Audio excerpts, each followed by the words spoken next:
Hello' everyone, আজি আমি গৈছোঁ এইমছলৈ বুলি। কাৰণ দুইজনী ছোৱালীৰে জ্বৰ, মানে কেইদিনমানৰ পৰা জ্বৰ উঠি আছে। মানে জ্বৰটো ঔষধ খোৱালে কমে আকৌ হয়, ঔষধ খোৱালে কমে আকৌ হয় এনেকৈ। সেইকাৰণে ভাবিলোঁ আজি এইমছতে দেখাই দিওঁ। আৰু এইখন নতুনকৈ চাংচাৰিত যিখন এইমছ খুলিছে সেইখনতে আমি ৰাতিপুৱাই গৈছোঁ। আৰু ইয়াতে কাগজ পাতি কৰি ল'বলৈ বহুত সময় লাগে কিন্তু দেই, একদম সোনকালে আহিব লাগে, কাগজ কৰোঁতে সময় লাগে।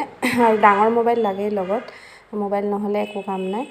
আৰু মোবাইল দি পেলাই সেনেকৈ কৰি উলিয়াব লাগে। আৰু চাওকচোন এইমছৰ পৰিৱেশটো কি ধুনীয়া, গছ গছনিৰে ভৰা আৰু বহুত ভাল জানেনে। আৰু ডক্টৰবিলাকো চব বাহিৰৰ ডক্টৰ, আৰু ট্ৰিটমেণ্টো ভাল।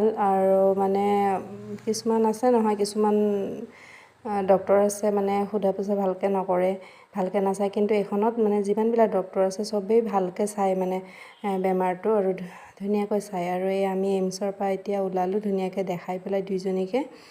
বৰ্তমান এতিয়া জ্বৰ নাই বাৰু, কিন্তু হ'লেও দেখাই ল'লোঁ। আৰু বহুত মানুহ, মানে একদম ৰাতিপুৱাৰ পৰা মানুহ, আৰু একদম লাইনত লাগে। 8:45তহে মানে খোলা দিয়ে, আৰু কাগজ পাতি বনোৱা জেগা 8:45তহে খোলা দিয়ে এনেকৈ কৰি পেলাই। আৰু আমি গোটেইকেইটা আহিছিলোঁ। সেয়া সৰু ছোৱালী, অলপমান ৰ'দো দি আছে কাৰণ এই এচিৰ পৰা ওলাই ডাইৰেক্ট ৰ'দ পাইছেতো, সেইকাৰণে ঢাকি লৈ